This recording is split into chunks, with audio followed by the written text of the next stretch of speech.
Sadvaitam Sadhutam Paritana Sahitam Krishna Chaitanya Devam Shri Radha Krishna Padam Sahadana Lalita Shiva Shakalavitam Shri Krishna Chaitanya Prabhu Nityananda Shri Advaita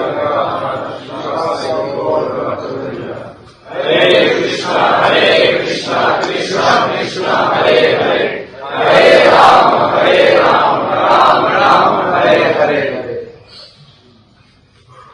This seminar is titled Realities of Life in ISKCON Today and Looking to the Future. In brief, Realities of ISKCON Today. Russian, please. Russian devotees. Results русский перевод. You have to speak a little loud, otherwise другие русские преданные will not understand. Sorry for my poor Russian. So, in brief, this seminar can be called Realities of ISKCON Today. So what is the meaning of this? What is the meaning? First question is, what is reality? What do we mean by reality? There is a saying, hard-headed realist. Have you heard this saying? Hard-headed realist. There's also soft-hearted devotee. Where do these two things meet? What is reality? How are we to view reality? What is reality? Reality to each individual can be understood as his experience of reality. Each person perceives reality in a different way. But then ultimately reality means the way Krishna sees things, because he's the really real person. He's the Vasudeva Satya, the real truth. So ultimately, reality means to see as Krishna sees, and that's also Krishna consciousness. In one verse in the Bhagavatam, it's stated that Krishna consciousness means to see the universe as Krishna sees it. So in other words, we can understand reality through Shastra, because Shastra means what Krishna has given us to help us to see reality. Because at the present time we see through our own perceptions, which are influenced by Brahm, Pramad, Vipralipsa, Karaya, Partava, which means illusion, the tendency to make mistakes, the cheating propensity, and the imperfect senses. So reality we have to understand from Krishna's point of view, and from Krishna's point of view, reality is all bliss. Ultimately everything is all bliss. What is reality? You look in the newspaper, in America drop their bombs on Iraq yet. This is reality. What is the news? The news is that Krishna is dancing in Vrindavan with Radharani. And Chaitanya Mahaprabhu is dancing in Mayapur eternally. So this is reality. Of course, we may say, well, that's all right for Paramahamsas, but I'm here, and as many people, totally non-religious people say, well, it's all right for you to talk about Krishna, but I've got a wife and 3 children, and I can go home and talk to them about Krishna, and they'll say, we didn't eat yet, so where's the money? Reality means go out and bring the bread. Don't talk about Krishna. So that's one level of reality, and for persons who are without bread, that is their experience. They don't want to hear about Krishna. So these are various levels of reality. Ultimately, reality means anand, simply bliss. And in the material world, it's nirananda, no bliss, only misery. And spiritual life means to come from the position of being in illusion and misery and to come to our actual position of happiness. That means to understand reality as it actually is. But it's not that we can immediately take a high jump into Rasa Leela. There is a method, the process of sadhana bhakti, by which we can gradually become purified so that we can enter into that, we say higher reality, actually that is the only reality. There is a process by which we can follow that. We can follow that and become purified and understand ultimately what reality is. But then, even those who are on the topmost platform, Paramahamsa Vaishnavas, they also come to this material world and preach Krishna consciousness. And when they preach Krishna consciousness, then even though themselves, their own vision is simply to see Krishna and the spiritual world, they also see the world in a different way to that of a pure devotee who's not preaching. In other words, they discriminate according to material categories. A preacher has to see what is right and what is wrong, that there is a difference. He has to see those who have to be preached to, see what is their condition and preach to them. In other words, he has to see this material world, what's wrong with it, and try to correct it. That is the duty of the preacher. So even a Paramahamsa Vaishnava, even though ultimately his vision is only of Krishna and the happiness of the spiritual world, but he also sees the reality of life in this material world. Otherwise you can't preach. So here we are all here, and we are in the position of trying to come to the ultimately pure platform of Krishna consciousness, where this reality is perceived as simply the spiritual bliss of being with Krishna. But then even if I were to attain that, still the order of Srila Prabhupada and all our acharyas is to preach Krishna consciousness. So we have to retain somewhat of the vision of seeing reality in a manner that is, we could say, practical to the affairs of this material world. So I'm going to discuss in this seminar something about realities of ISKCON today. So, reality, there are so many levels. From Krishna's point of view, he's standing with Radharani and the Ashtasaki, and he's simply smiling all the time. We don't see him getting a headache or any such thing. But it is the duty of his devotees to always serve him in such a manner that he can go on very nicely, enjoying. And this movement is meant, as Prabhupada has written in one purport, that the purpose of this Krishna consciousness movement is that those who are participating in it, they can take part in the Rasa Leela of Krishna. This is the purpose of ISKCON. Prabhupada has written in several places, he's defined the purpose of ISKCON in various ways. In one place he said that the purpose is to join the Supreme Lord in his pleasure dance. So, reality. We're going to take a bit of a hard-headed look, hard-headed realism, but not simply hard-headed, because devotees are supposed to be soft-hearted also. I've heard it said, it's one of those Prabhupada says. You've all heard many of these Prabhupada says.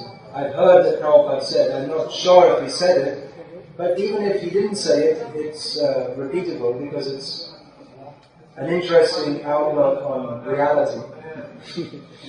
that a devotee should see with one good eye and one bad eye. In other words, we are, at least this is how I understand it, devotee is supposed to see the good in everything. He's not supposed to be a fault finder or a critic. But at the same time, a devotee should be discriminatory. He should, on one hand, you have to see the good in everything and everyone, but on the other hand, one has to discriminate between, in so many ways, a devotee has to discriminate between what is a favorable situation for my advancement and what isn't, between devotees who are good association and those who are not. A devotee has to discriminate between right and wrong. So that means he has to see that there's something is wrong here. That is required for advancement in Krishna consciousness. But on the other, so one has to, that's the bad eye one should see with. And the good eye one should see that even so many things are wrong and we have to try and rectify them, or at least if we can't rectify, remove ourselves from that situation, or whatever the response may be that is most favorable for our advancement. But at the same time, we should always see with a good eye also that ultimately, just like Sureshwar Prabhu was saying, he's come to this seminar to see, am I part of the problem or part of the solution? So he said that ultimately there is no problem, because in Krishna consciousness there are no problems. Ultimately there are no problems, which may sound, some of our hard-headed realists will say, you can't say that, there are so many problems. And I'm going to talk about some of the problems. But we should understand that ultimately the only real problem is, yes, it's all about, we are the problem. What is the problem? We are the problem. Ultimately the problem is that we are not Krishna conscious. That is the mother of all problems, and the father also. So reality, that's these three words, realities of ISKCON today. So then the next question comes, what is ISKCON? ISKCON means the International Society for Krishna Consciousness. So ultimately, ISKCON is there wherever devotees are cooperating to serve Srila Prabhupada's orders. Prabhupada is the founder Acharya of ISKCON. Where there is Krishna consciousness, particularly as given by Srila Prabhupada, that we can say, even the attempt to be Krishna consciousness, to be in Krishna consciousness, that is, in the broadest sense of the term, ISKCON. And we also have the registered, or the formal society. Some people say, well, that's just an institution. But it's Prabhupada's institution, it's Prabhupada's set up. It's not to be discarded. It's not some people, well, it's just a material institution. It's not a material institution, it's a spiritual institution. Because its purpose is to serve Krishna. So, what is ISKCON? Well, it's very difficult to define fully, as we can see when we come to this Mayapur festival. ISKCON is a very big organization. And even to list all the different programs that are going on in all the different countries, and even sometimes you see the list of centers and you see the names of some of the countries and you never heard of the countries before. ISKCON is spread so widely with so many projects and so many places. It's a very big organization. So what each individual devotee in ISKCON considers to be ISKCON may be different. I mean, I see devotees here from Russia, devotees here from Dubai, from India, from USA. It's nice to see more devotees from America this year. It used to be only Americans, practically. That was a long time. So there are devotees from different places in the world. And the reality or the state of health of ISKCON in your particular area is probably different to that in other areas. In some places, ISKCON is very vibrant and dynamic and expanding, and in other places, ISKCON in the whole country, it means there's one or two brahmacharis trying to carry things along. So, reality, for some people, if we're going to talk about some of the hard-headed realities, to some of you, it may seem like, everything's wonderful, what's the problem? What is the problem? Well, in a hard-headed term, what we often see, unfortunately, is that, then another question may come, why are you going to discuss this at all? It's all blissful here and wonderful, and everything is true, everything's blissful and wonderful. Because this is the spiritual world, and spiritual existence means to be with many devotees and chant and dance and be happy. But then, what we've often seen, to talk in terms of hard-headed realism, is that many devotees, they are enjoying the bliss of Krishna consciousness, very happy, maybe coming to Mayapur or in their own area or whatever, chanting Hare Krishna and being happy. But all of a sudden, or maybe not all of a sudden, they are confronted with some difficulties which they didn't expect in a spiritual movement, and being unable to reconcile in their minds the difficulties or the discrepancies which they, with their two eyes and with all their senses, can perceive. They perceive something is seriously wrong here. If this is spiritual life, then I don't want anything to do with it. And then you don't see them anymore. And ISKCON goes on, or they may say, it's not ISKCON, it's gone. You can't translate that in Russian very easily. That we used to hear quite often, it's gone. People used to say, ISKCON, it's gone. But the people who say that, actually they're gone and ISKCON is going on.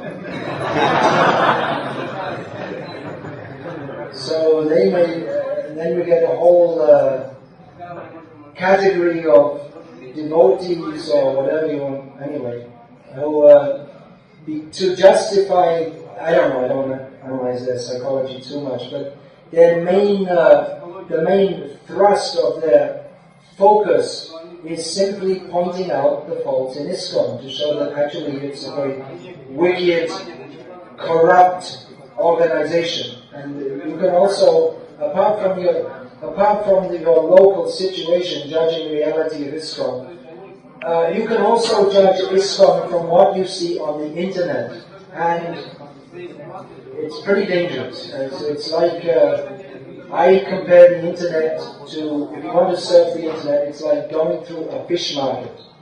You're going to get some bad smell. So,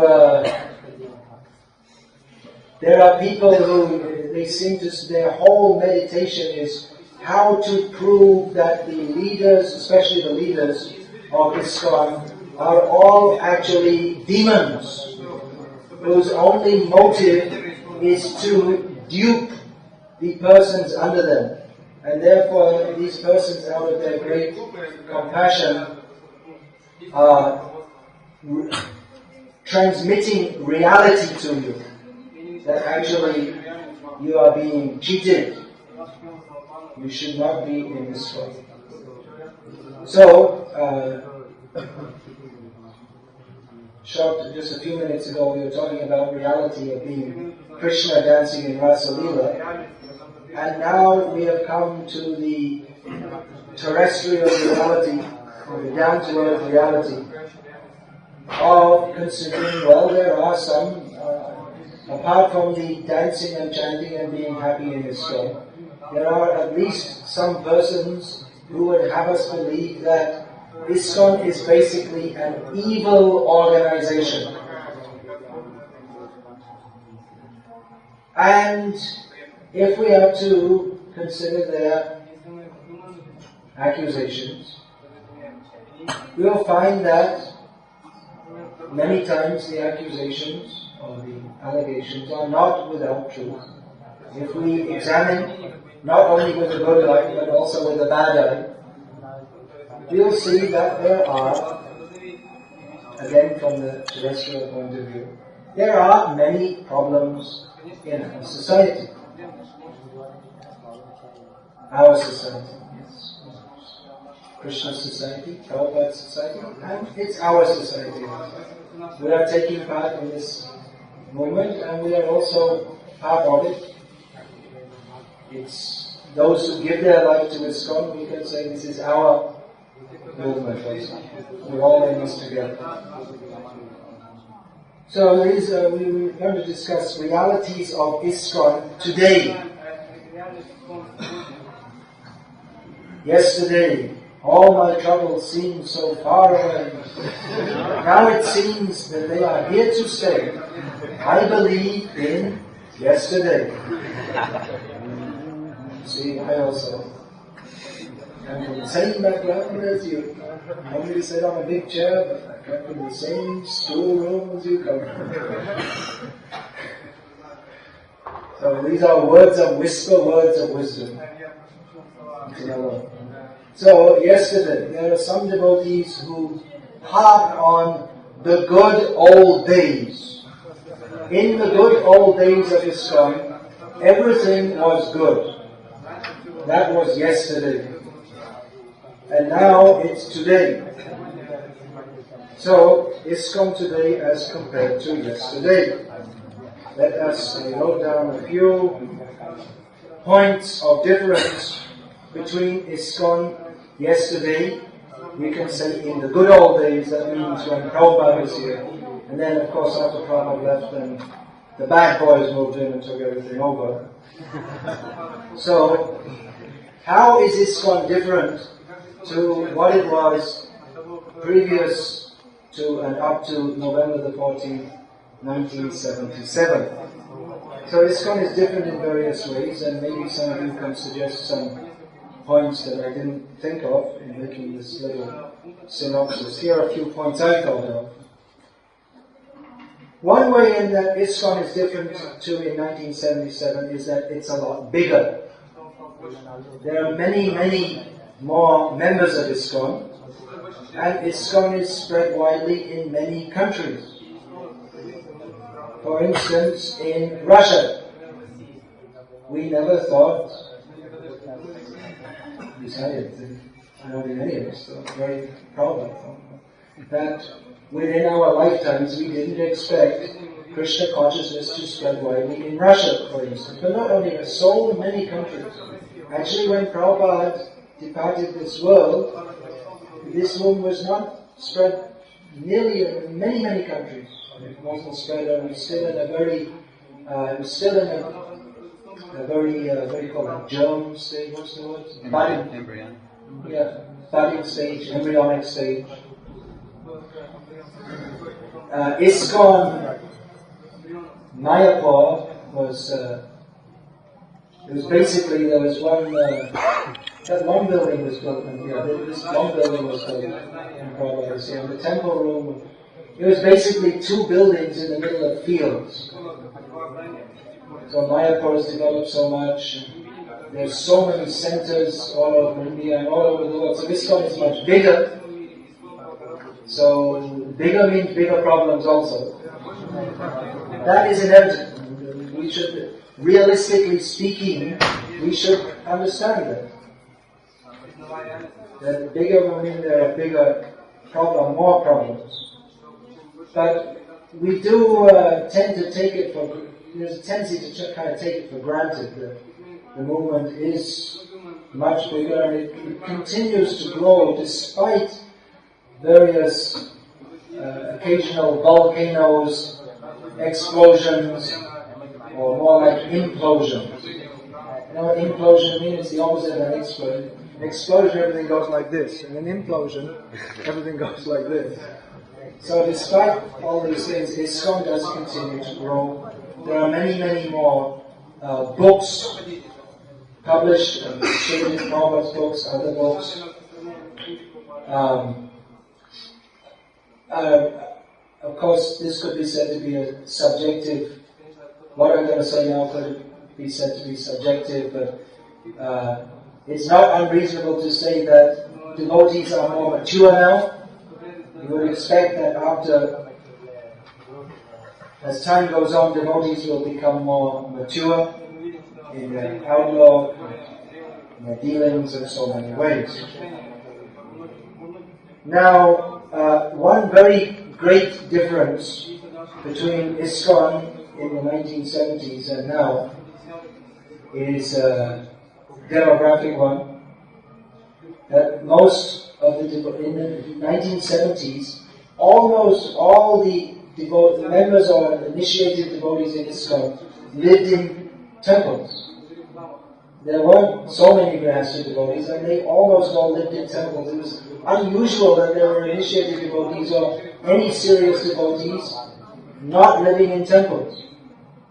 There was ISKCON that's inside the four walls, and if you're outside the four walls, you're in Maya. Krishna consciousness goes as far as the door.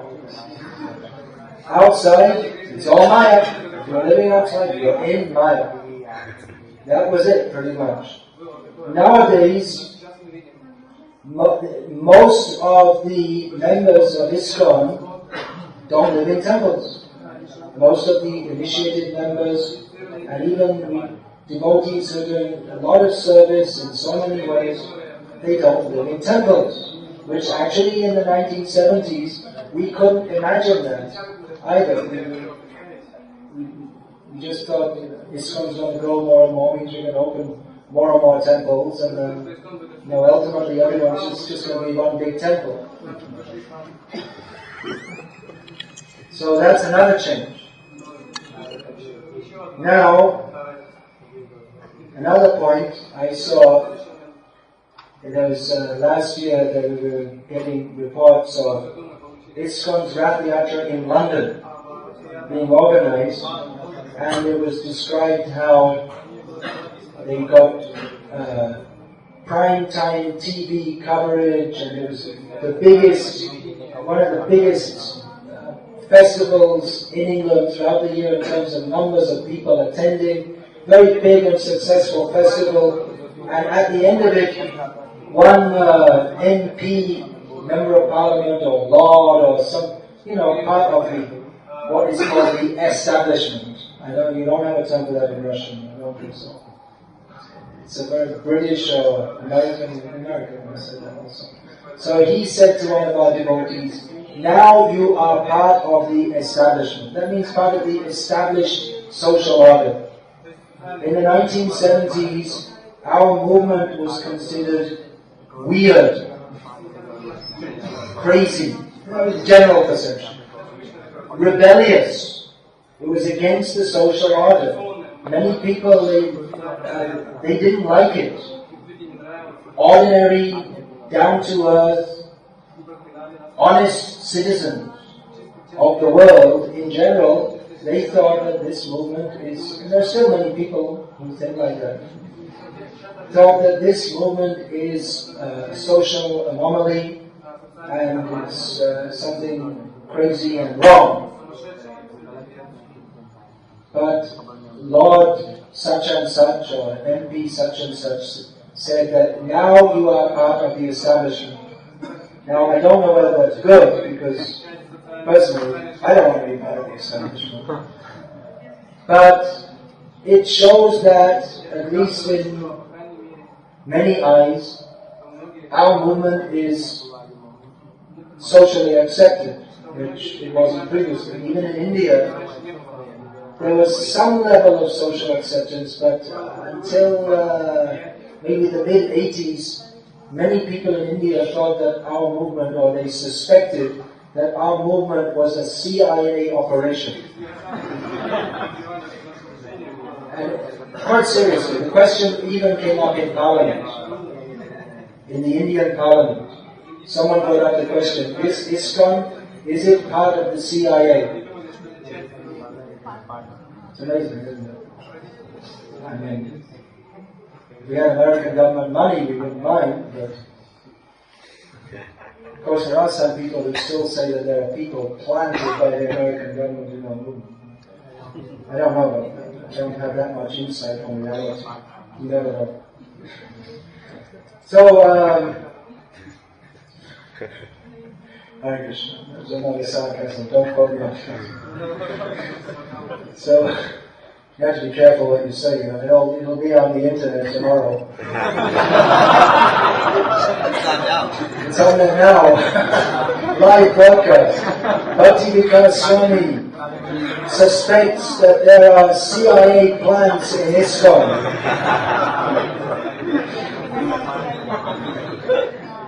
Okay, so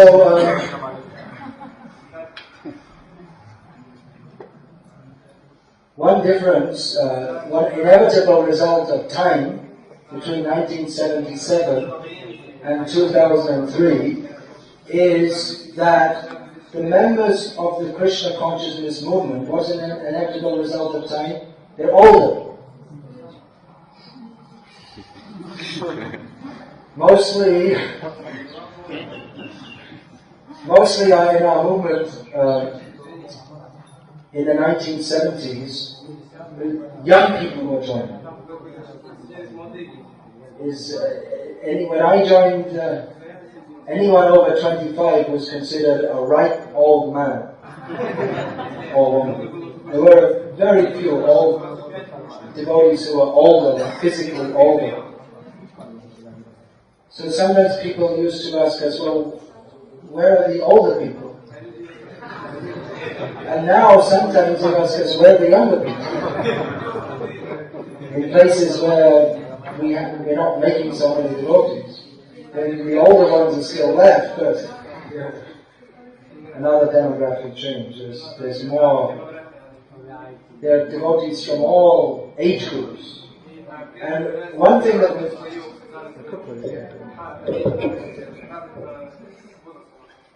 more intelligent. So, one very wonderful thing that we're seeing, which again we couldn't have imagined very much in the good old days, is that people of all age groups are taking to Krishna consciousness very seriously. And we see in all parts of the world that people, even in the old, which we couldn't imagine previously, that they're taking to Krishna consciousness. So these are some more changes. So I was saying the public acceptance has increased. Devotees are no longer seen so much as being weird. Unfortunately, in some places, not only are they no longer seen as weird, but they're no longer seen at all, hardly.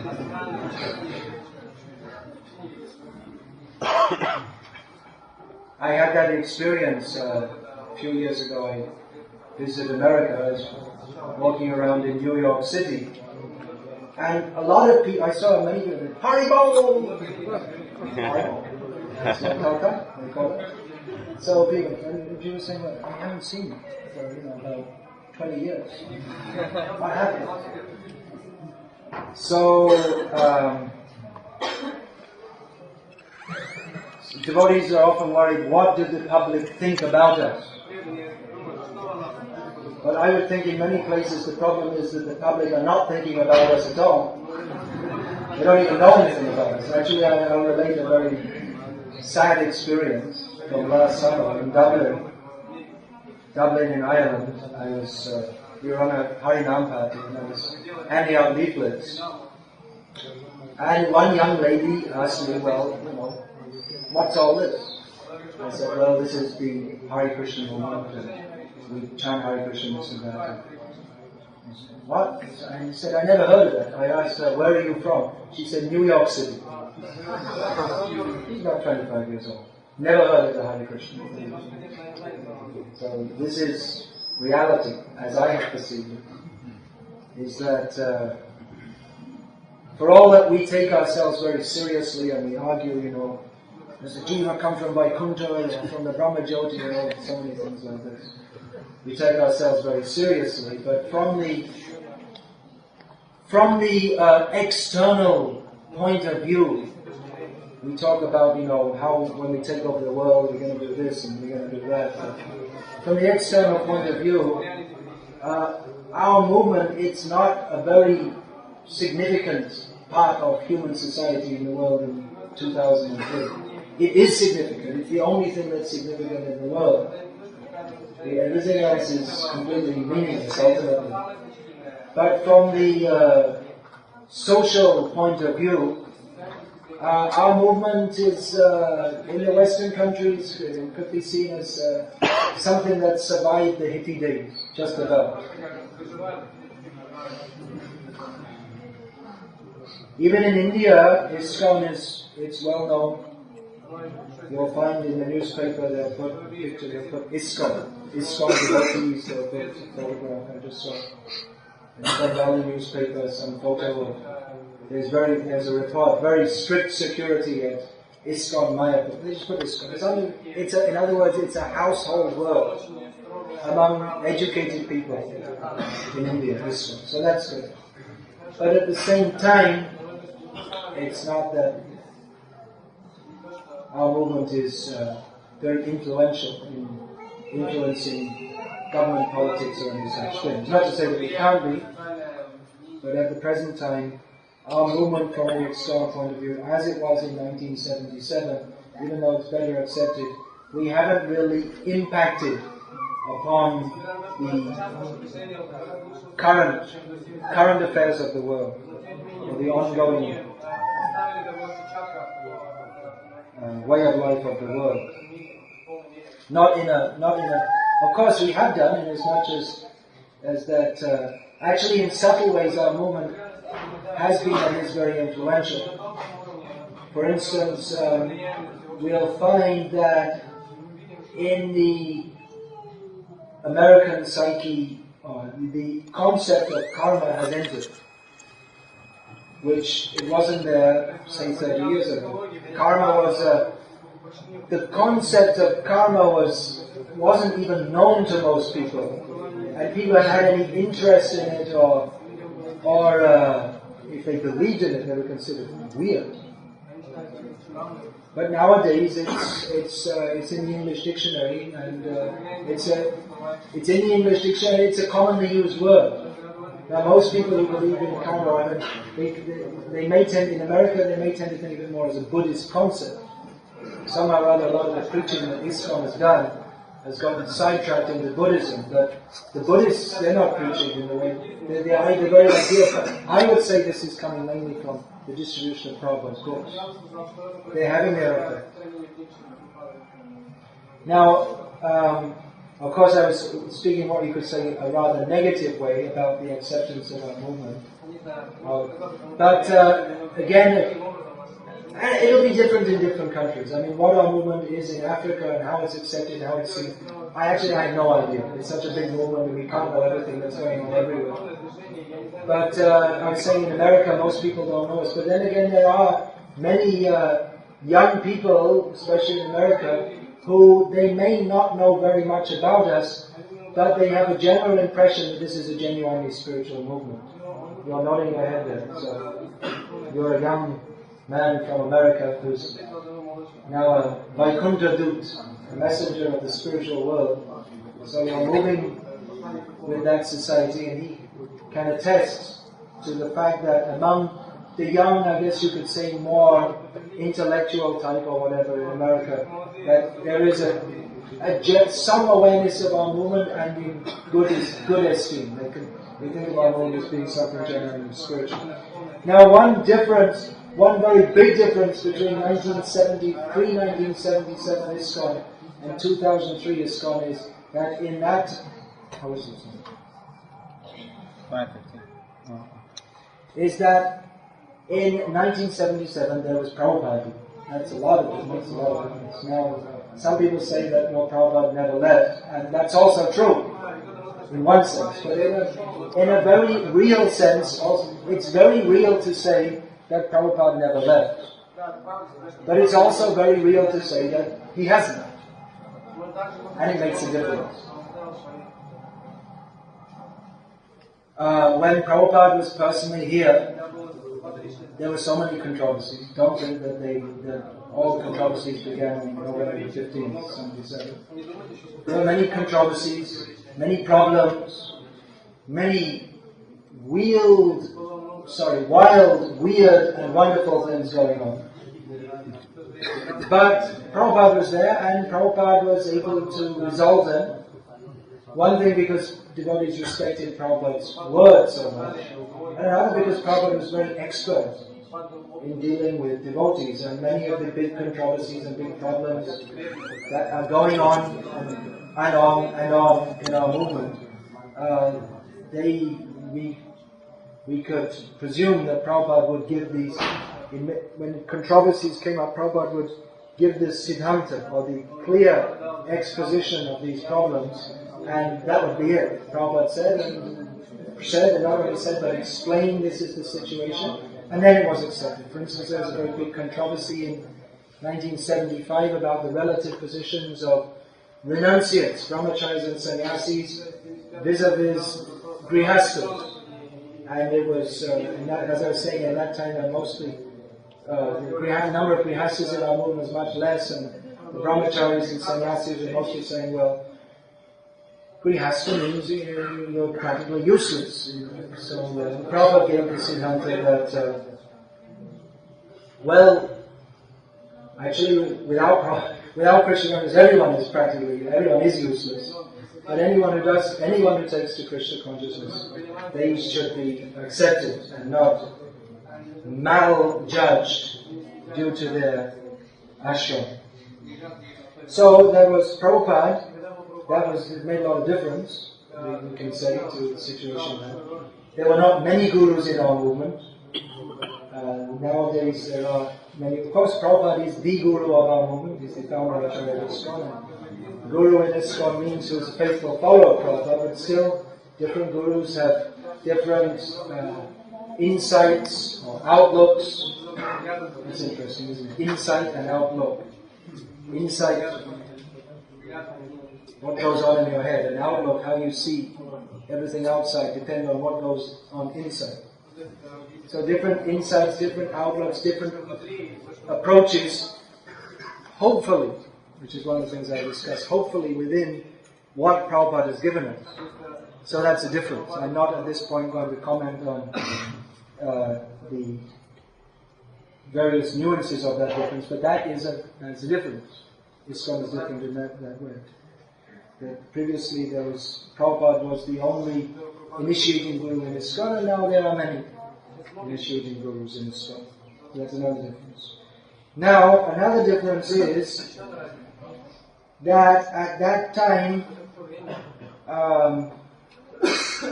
GBCs and other authorities were highly respected, which is still true to some extent in some parts of the world. But in general, I think it's quite safe to say that the respect that was accorded to temple presidents, sannyasis, GBCs, and authorities in our movement is less than it used to be. Now, in the 1970s, as I was saying, devotees call it the good old days. Although if we asked them to go back to the way of living at that time, I don't know how many would, because it was often very rough. For instance, when I joined the temple, it was snowing outside and there was no heating inside. And that was quite common. I think in some places in Russia it's going on even now. But that was quite Satsu Maharaj related, or someone was saying in Boston. In their first temple they had that it was a rough area, so they gave up putting mending the windows because they just get bricks through them. People would throw bricks through the windows, so they just didn't bother having windows. And then sometimes you'd wake up in the morning and there'd be all snow piled up against your sleeping bed. That's true. You were there. That's right, John. So we have. It's not simply folk tales. So these were some of the realities also. So reality. Good old days. Good old days. So some of the realities you wouldn't like to go back to. But why are we talking about good old days? You want to go back to the good old days. So if someone's asking the good old days, what should we do? Should we bring a bunch of ice and pile it on them while they're sleeping, and tell them that we want to go back to the good old days? So we're just helping you. That's all. But what are they referring to? They're not referring to the snow piled up on their sleeping bag, but they're referring to the mood by which devotees were happy to tolerate all kinds of austerities and difficulties. They were so happy to be in the association of devotees and serving Krishna. So in our movement at that time, the general mood, and one that was, we can say, is definitely pushed very strongly by Srila Prabhupada, the mood was one of Nishkam Bhakti. No personal desire. Surrender to Krishna. Just surrender, that's all. Immediately. Whatever your attachments are, give them up. Join the temple. Like I said, there is only in the temple and outside. So if you want to become, what do I have to do to become Krishna? You have to, just like Lord Jesus Christ said, sell all your goods and come and join me. That was it. Just surrender. No personal desires. Do whatever is required. Don't sleep, practically. No sleeping. We didn't say no eating. There's plenty of eating. But many sacrifice, taking on austerity, a very blissful mood, because devotees, we just want to serve. I would say that is the general mood. Of course, reality eventually impinged upon this idealistic mood, and devotees found that, well, I was trying to surrender, but I found in the back of my consciousness a very big, huge stockpile of material desires.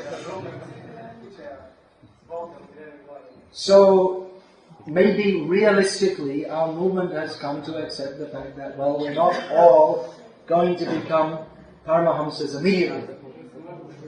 And therefore there is consideration of family life, and family life having children, and then some not, as is sometimes said, artificially trying to be fully certain, but maybe taking a little slowly. In other words, that mode of nishkam, or just full surrender, that has become, maybe we can say realistically or pragmatically, that has become mixed up with, or we can say there is also a mood of sakama bhakti, that devotees are performing devotional service, but even though their ultimate aim is, or hopefully should be, to become pure devotees, also recognizing that I'm now at a particular stage, and I have to, while aiming for the highest stage, also take note of the fact that I'm at a particular level. I have to act at that level and try to gradually become purified, which is accepted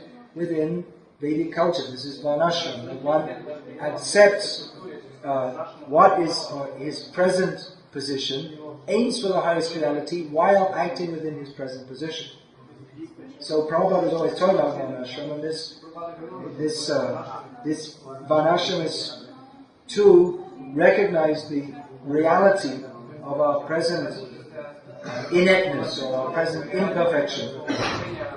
So devotees are hankering for the good old days, but practically speaking, that mood of vibrancy which comes when all the devotees are simply trying to surrender at every moment. Of course, every devotee should try to do that, but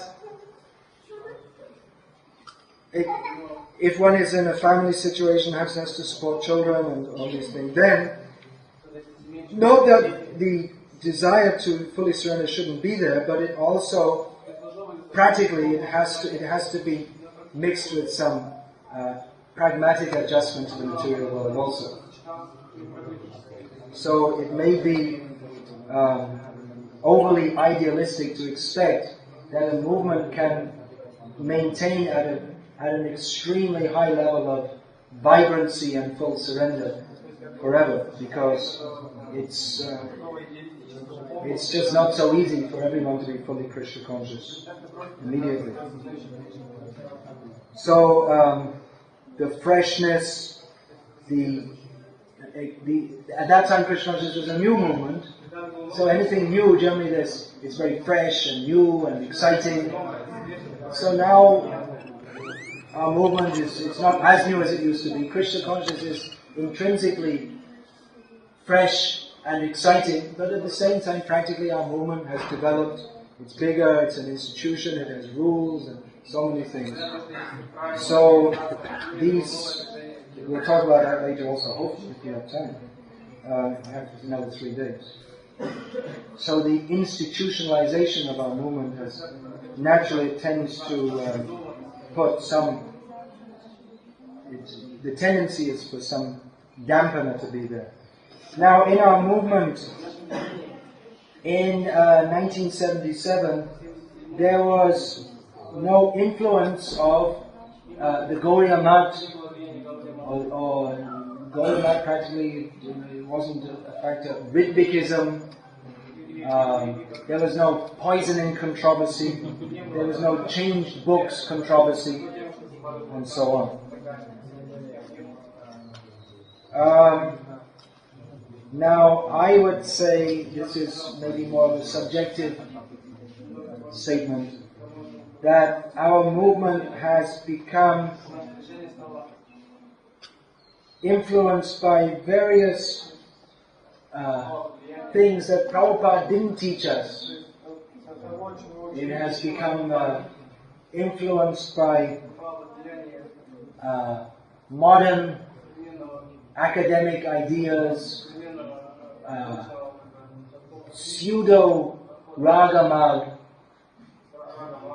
Nowadays in our movement we hear lots more we didn't hear Prabhupada talking. Prabhupada didn't tell stories of Radha and Krishna dancing in the forest of Vrindavan in his lectures. So these things are there, whether it's good or whether it's bad. Others, or we may discuss that, whether it's good or bad or somewhere in between. But that is a factor. Our movement is there are various influences upon our movement, or various ways or various moods which were not there. Devotees at that time there were only Srila Prabhupada's books in our movement. Now there are many, many other books, which some people say, well, there should only be Prabhupada's books. I don't agree with that, because I'm writing books also. And apparently Prabhupada had said that my disciples will write purports on my books. And writing is a natural function. Writing is kirtan, writing about Krishna. So it's going to go on, and it's a sign that there are so many books being written, even if they're about various polemic subjects. It shows that there's some vibrancy and life and intellectual life in our movement. If there weren't books being written, I would think it'd be more of a problem. So there are many, but a result, or is it a result, or it's you could say a supervening effect, which means that it's not necessarily a result of, but it is there. That there are so many things to read that devotees often they don't read Prabhupada's books so much. They read so many other books. but they don't read Prabhupada's books so much, which means that they're... Anyway, what the result of that is we can discuss later, but I personally consider there's some problem there.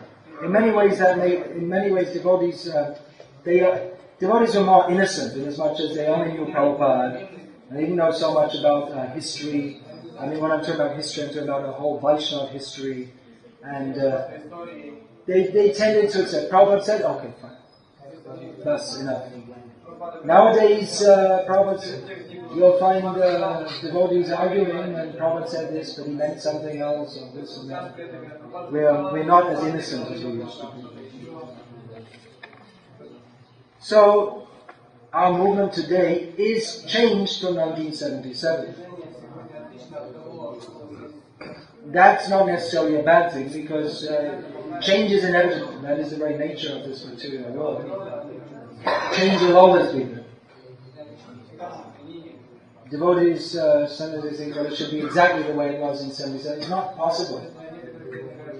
Because material circumstances at least change. The essence must stay the same. If the essence is changed, if we're promoting something which is intrinsically different to that which was given by Srila Prabhupada, then there's a problem. If that has changed, then there's a problem. But if our movement is, in essence, teaching and practicing the same things that Srila Prabhupada taught us, then whatever extrinsic changes may be there, and there will be and there must be, then we can understand. This is my thesis, that if we are actually following Srila Prabhupada, or if the sincere endeavor is there to do so, then despite all the perceived problems in ISKCON, then we're on the right track. And as much as we follow Srila Prabhupada, that much our movement will prosper and grow and be successful. And as much as we don't follow Srila Prabhupada, then we'll again become mice, to use the example that Srila Prabhupada gave. Punat Mushiko Bhava, again become a mouse. You all know the story. The yogi converted the mouse to a cat, to a dog, to a tiger, and back again to a mouse. So, these are some of the differences. I have a lot of things to discuss. We have another 3 days to do so.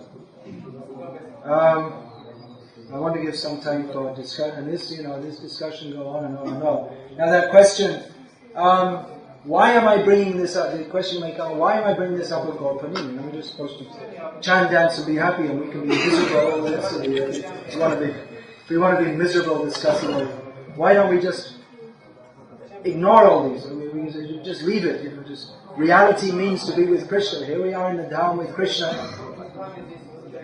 So that we can say that's the Ra approach. Devotees of Ra, everything's fine, everything's wonderful, there's no problems. That's one kind of approach. And the other is the Na approach. No, everything's wrong. Everyone in ISKCON's corrupt. It's all bogus. And it's all demons and so on. So those are two extremes. But neither approach is very satisfying to an intelligent person. Devotees are supposed to be intelligent people. We don't want to be a cult in which people just blindly follow. We have so much Shastra and explanation. It's not Bible. I believe in the Bible. And then God has given us intelligence and He's given us Shastra, both. So we're supposed to use our intelligence to understand what is said in Shastra and how to apply that to all situations in this material world. And an intelligent person can understand that in any attempt to be any spiritual attempt in this material world, there are going to be problems. As Prabhupada said, don't expect utopia.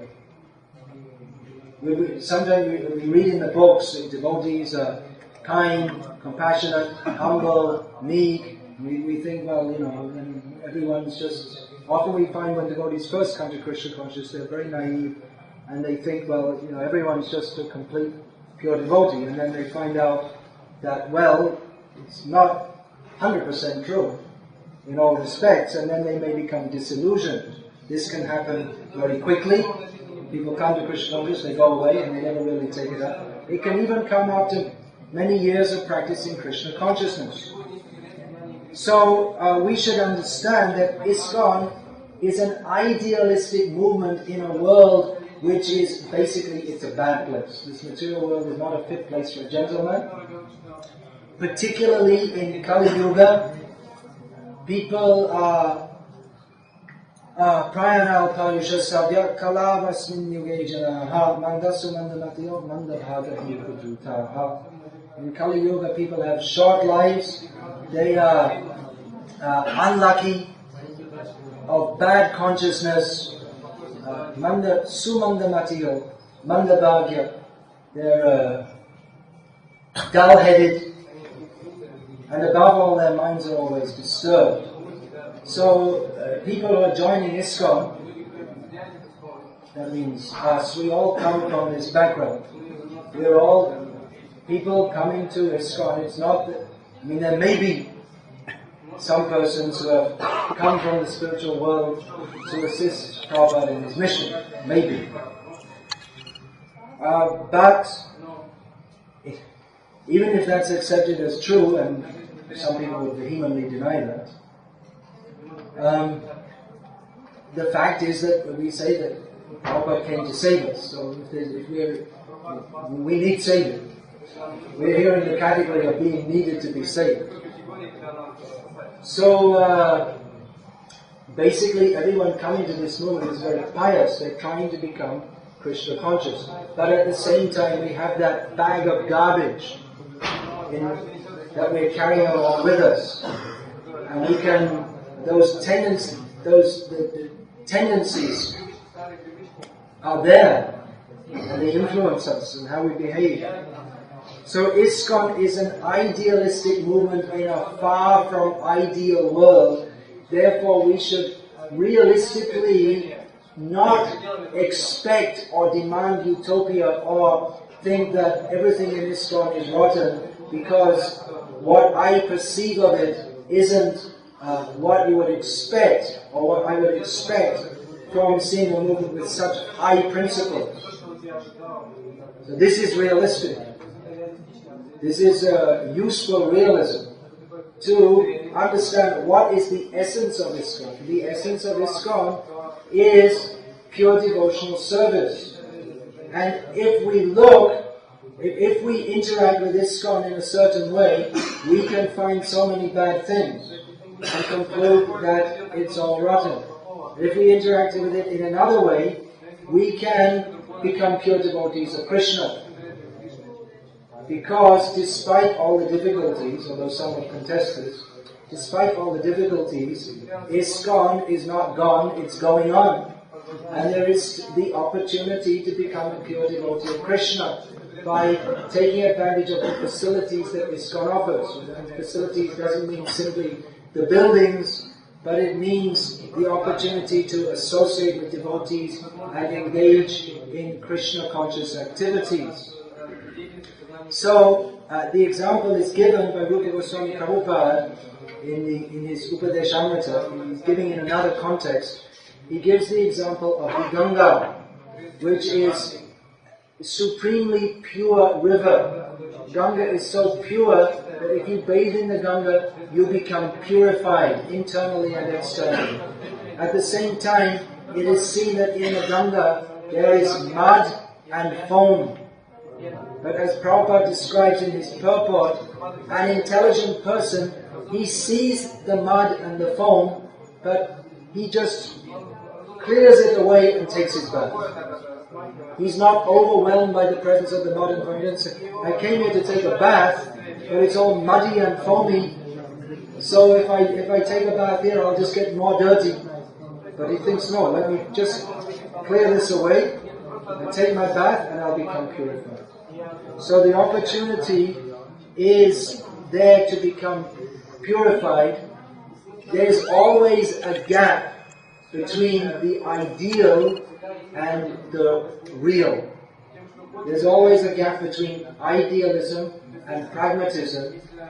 One should not simply be a sentimental idealist because he will be disappointed.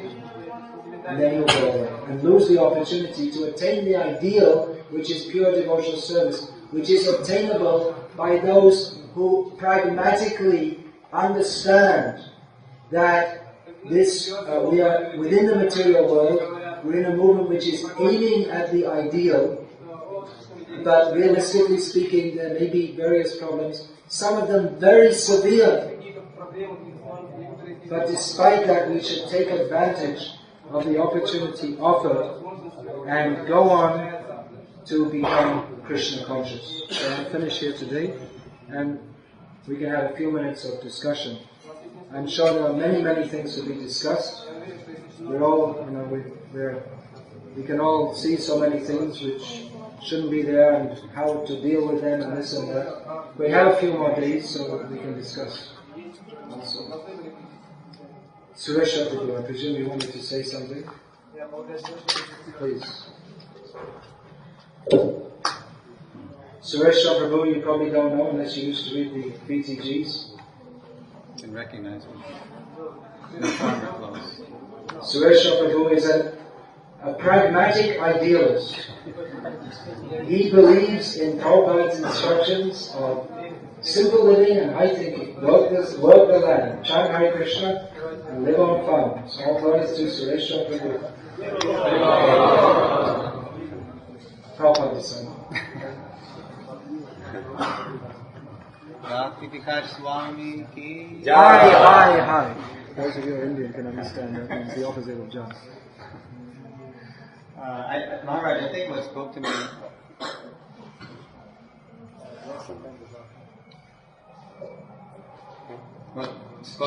well, many things spoke to me. Many things spoke to me, but when you mentioned toward the end about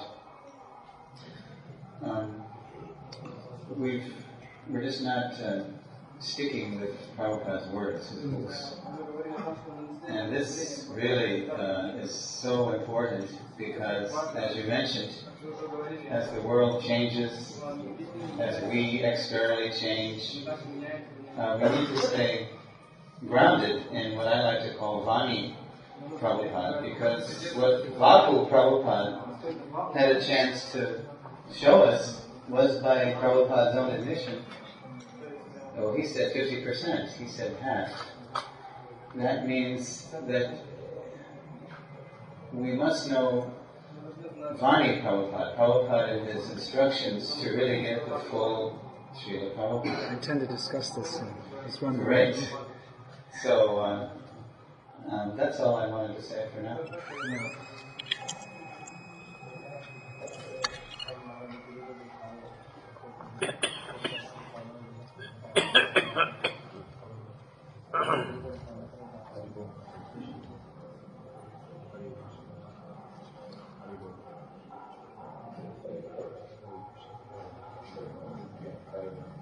It was a very good point to see world. Is the sound coming? No.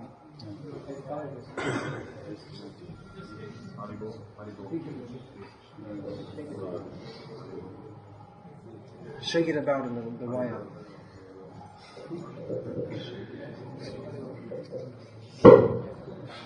Hare Krishna.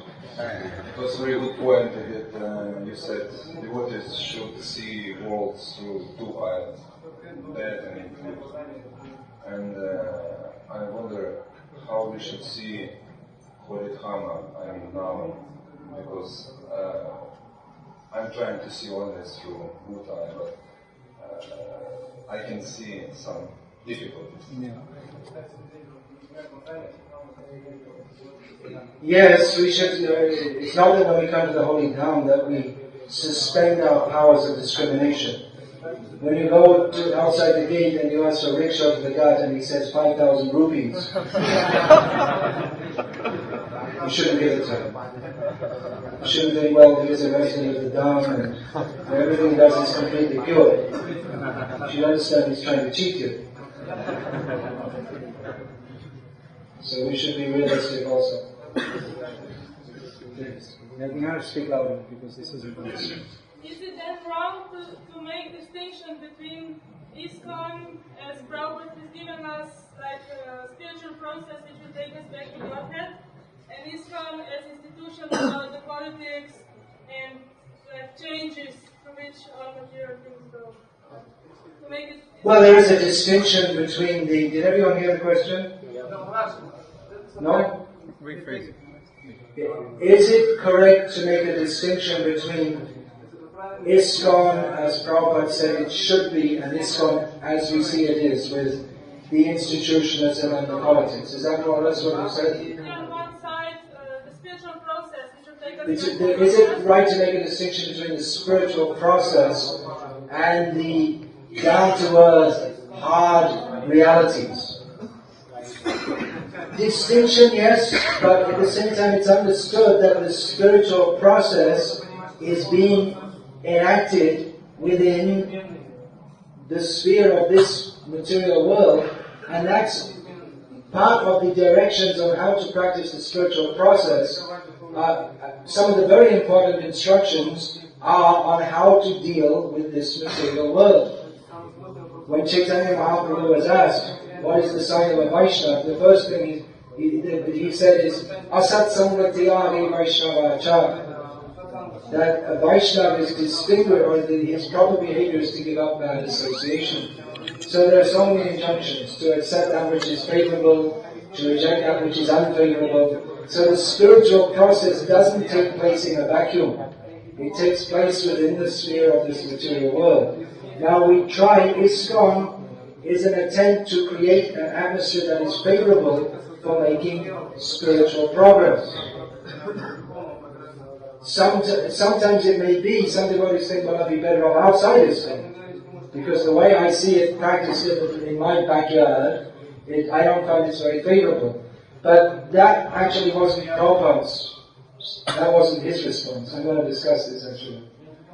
That Prabhupada's response was to work to improve the situation, not to give up the situation. I intend to discuss this in some detail. I don't have time for all this. There's so many things to discuss. Another 3 things in there. Okay, so we'll finish there. And then tomorrow I'll do it at the same time. I think I'll be coming back from... No, usually come back around from 1 to 2 o'clock like that. So by the time you come back and take rest and take a bath, hopefully, if you're interested to come, you could come again tomorrow, and we'll discuss these topics which I believe they're important, therefore I'm discussing them. I think they're important for all of us, for our own bhajan, or our own progressive development in Krishna consciousness, and also so that we're going to come across so many different things which we don't want to, but we know there may be so many difficulties. So to help ourselves to remain steady on the path of Krishna consciousness, despite all inevitable difficulties in this material world, and also that we can preach to others who may be very much disturbed by various difficulties. So we can try and discuss some of these various points. So if you'd like to come, please come again tomorrow. 4:20, yes. Now, I'm finished yet. Almost. Now, as I said, I'm also writing books. What I have to say, I put the most important things in writing.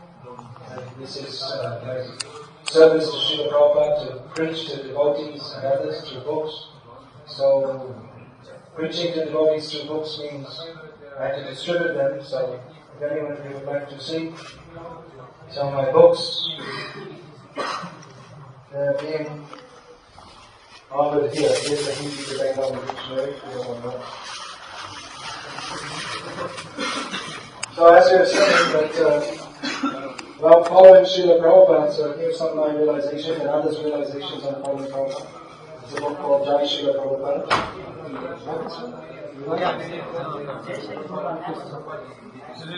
There are some other books, some translated Ramayana, Brahmacharya Krishna Consciousness, Beginner's Guide to Krishna Consciousness, Message to the Youth of India, and various other books. So if you'd like to help me in my service to Srila Prabhupada, please take some of these books. Hare Krishna.